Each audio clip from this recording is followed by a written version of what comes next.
Hello, ladies and gentlemen. Welcome to the channel. We're at headshot start again. It's round 7 of Tata Steel. We're halfway through the tournament, and today Gukesh showed everyone why he's the world champion. There are time codes in the description. Yesterday he had a great escape, and today he played a phenomenal game. So, you don't need to hear any more from me. Let's get into the boards. As I said, there are time codes in the description down below if you just want to watch Gukesh. But I have got 3 amazing games for you today. The first one, the local boy Max Warmerdam versus Arjun Erigaisi, who came into this tournament as 2800 and has now dropped out of the 2800 club. But it does say they're 2801. Anyway, Max Warmerdam, e4, and we get a Sicilian defense, c5. Knight to f3, d6, and c3, an delayed Alpine Sicilian.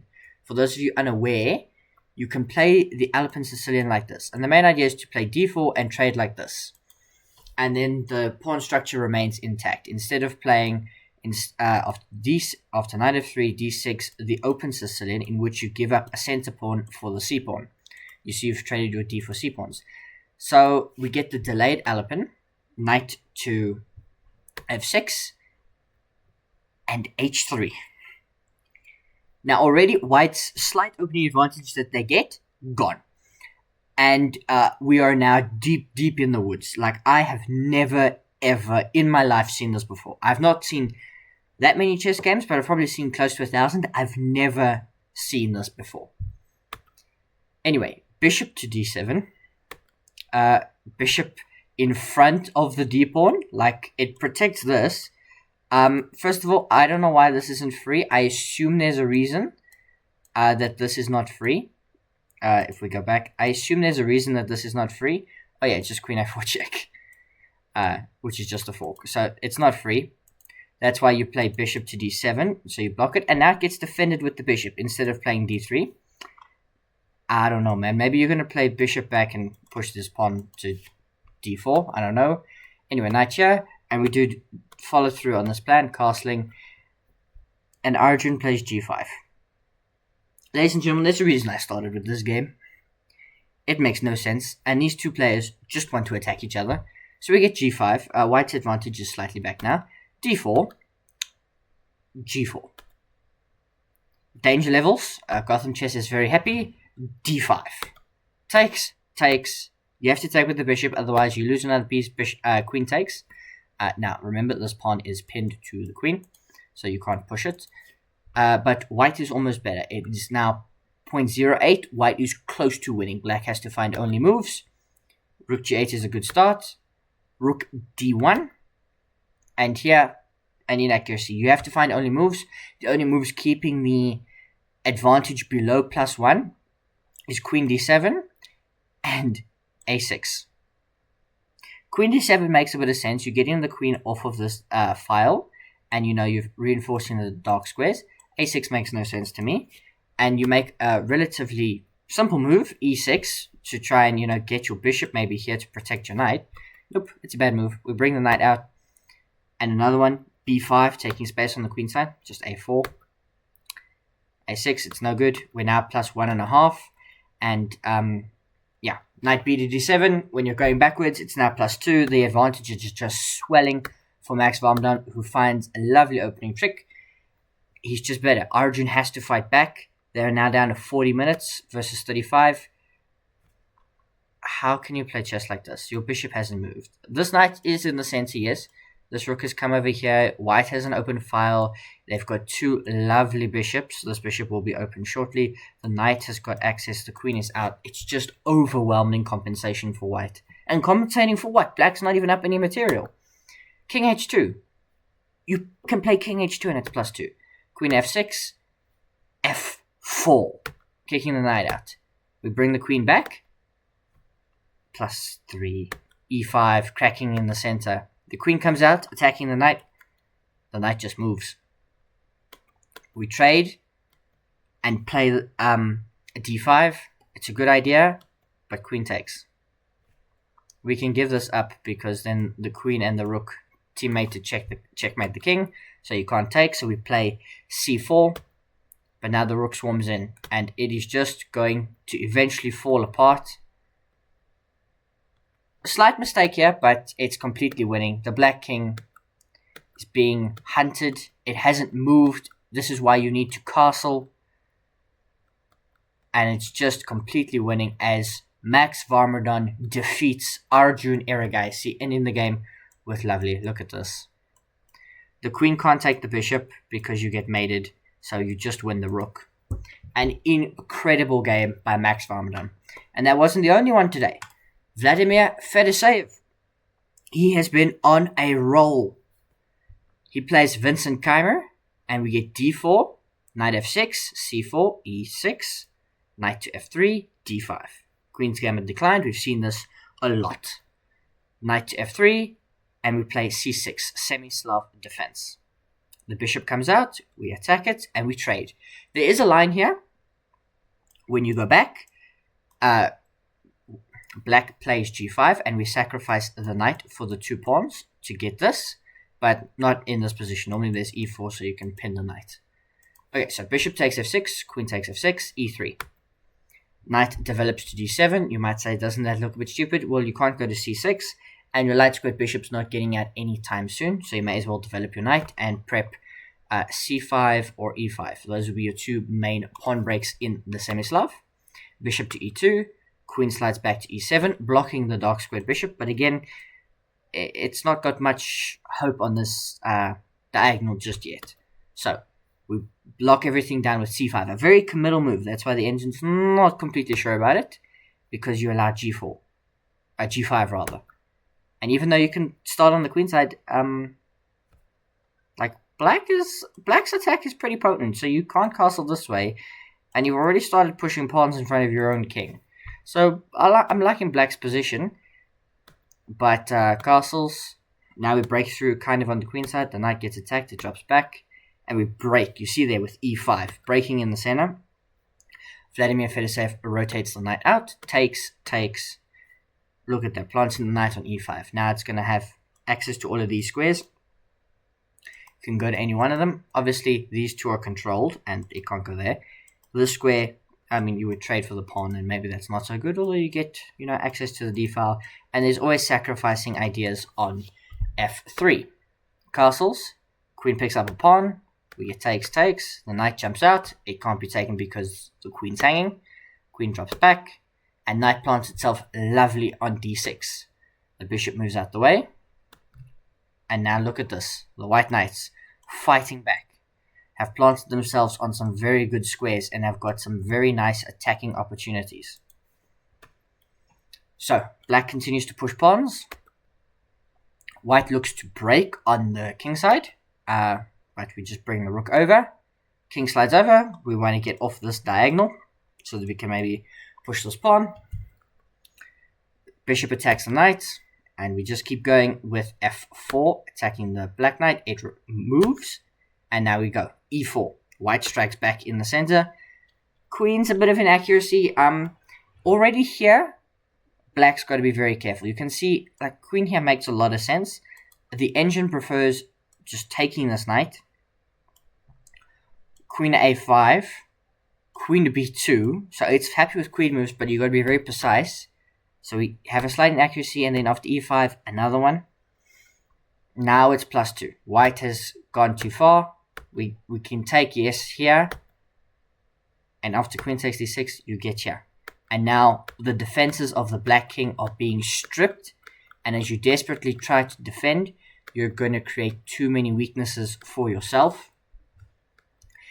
As we give a check now, look at this. You were the one that pushed these pawns. They got traded, and now the rook lift. We're giving a check. This knight is going to fall eventually because it'll walk into a pin. This rook has got attacking chances. This bishop will rotate to target this pawn. King moves.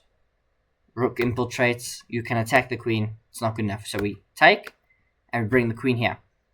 That is borderline checkmate. It's not quite checkmate straight away.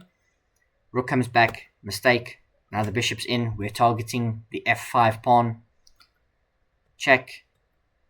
And look at this. Lovely move. You can't take my queen, so you can take here. But then I will take back with check. So we take. king slides back, and simply h3. You've done enough. The white attack is broken through, the black king is extremely weak, and these two pass pawns, they look threatening. As long as you don't allow them too far, you will be fine. As we pick up one, protect your rook. Just don't hang a rook. Also, this is a lovely move, because you can't take here. You get mated. Mate in 2, because the rook blocks, and then we go here. So, lovely move there. Rook to d3, a6, the final mistake. It's now checkmate in 13, with rook here. Keymer continues to fight, but it's now mate in 6, because you have to sack your queen, and you will be mated in a variety of different ways. So, Vladimir Fedoseev defeats Vincent Keymer. What an incredible game. And finally, the main event of this video. I hope you've enjoyed it thus far. If you skipped straight to the Gukesh game, I completely understand, but watch this game. Incredible game. e4, a French defense from Pentala Harikrishna, who's not had a great event. He will hold his hands up. He's not had a great event, but he is one of the lower rated players in this field. Still an extremely high rating, nearly 2700 when he started this event. We get the advanced French. Now we saw Gukesh play against Dingley. He played the classical. He played this, and we went into these lines a lot. And this is what we saw in the World Championship. We don't get that today. e5, the advanced French, allows c5, c3, knight out to c6, knight to f3, and bishop to d7. Then choose this variation. There are variations where you play f6. You can take, you can bring the queen out. All different sorts of theoretical moves, but bishop to d7 by far the most common. Bishop to e2, knight g to e7, castles. We take in the center and we bring in the knight. And this is what black looks to do. You admit that you've got a bad light squared bishop, but often it can be traded. That is your ultimate goal, and you strike here at the base of the pawn chain. You bring out the queen. Normally you still have a pawn on c5, but you can bring the bishop out to put pressure. And you put pressure on this pawn, you try to win it. And then generally the meta is white attacks here, and black brings these pawns out to the queen side. So, knight to c3, a6. King slides over, rook to c8, rook b1, queen to b6. And this is everything I said. We made a6, potentially prepping b5, disallowing the knight jumping in here, trying to get to the square. And the rook comes to the c5. Black's plays on the queen side, white's play on the king side with g4. The knight retreats to e7, not the best retreating move. Bishop to e3, that's why you have to play rook b1, otherwise this pawn on b2 becomes undefended. If I can click the right square. h5 is gutsy. That is a move you play, either you've prepped it, or you know it's not losing on the spot, because why on earth would you do this? You know what white wants to do. Yes, you can say, oh, well, if they take, I take back. And look at this attack. I don't believe you. I really don't. g5. Anyway, gets played. The knight returns. g6. The pawn has gone all the way. Now, yes, you can go here, but I just take. And now this pawn is a problem. Your king is now weak. You can't castle short. There's no ways you can do all of that. So we attack the knight. It gets defended. You don't just gobble up this bishop. Like, it's very important here. You do not just gobble up this bishop, because this pawn gets defended and the rook on the f-file opens up. So you can't just do that. So rook c to e7. Now we play rook g1. Simple move. You can blockade the pawn. I'm not worried about a blockaded pawn. I'm going to improve the positioning of my knight. Firstly, we trade a couple of pawns, and then the rook gets in. And this is a French defense game. You play to win, but you play to lose, because you create weaknesses. This is a weakness.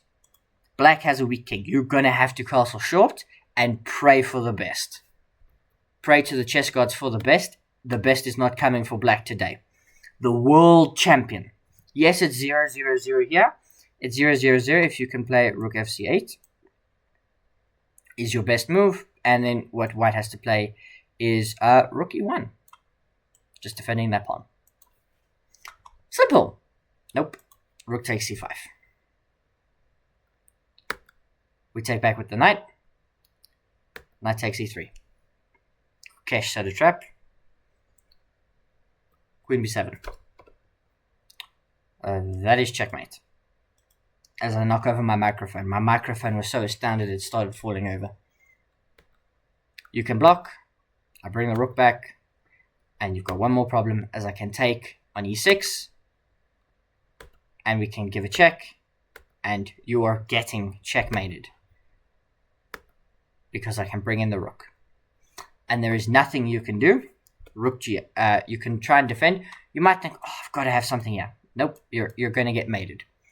So, rook g8, the only last defensive move you can play. We attack the queen, we boot it out, we win a pawn. You can give a check. My king will escape, and you will run out of checks. Even if it means I have to run my king all the way up the board. An incredible king walk.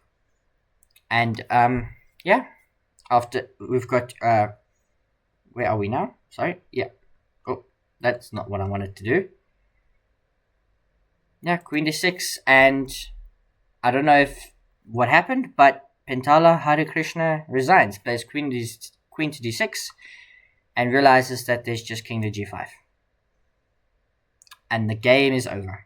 You're getting mated, the knight is coming in, we're going to win some stuff, and there's nothing you can do about it.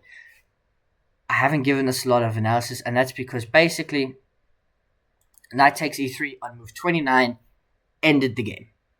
You could argue rook takes c5, which was only 0.7, ended the game because the knight infiltrated. And then right afterwards, knight takes e3. It's not the first mistake that kills you, it's the second. Gukesh, the world champion, did not need a second invitation. Finds the best move. When you defend that, the next best move, creating another threat. And then another threat. And it was just a threat after threat after threat, and you cannot defend them all. And eventually, even though you can try your best, Gukesh will prevail. The world champion is not world champion by mistake. King to g3. King to g5 wins the game. There was that final inaccuracy here. Because it allowed king f4. And this was just over. The advantage swelled until it was indefensible anymore. They had one final repetition. Queen to d6, the final move of the game. Gukesh Domaraju wins. I hope this video hasn't been too laggy. I can see now as I click back into the OBS, my face was lagging a lot. So hopefully this video hasn't been too laggy. Okay. I don't trust it, but it looks fine.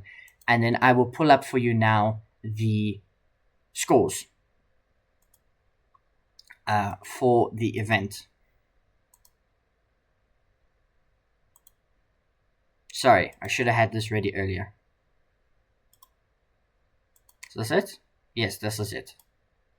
Okay, there it is. Now I just need to make it larger.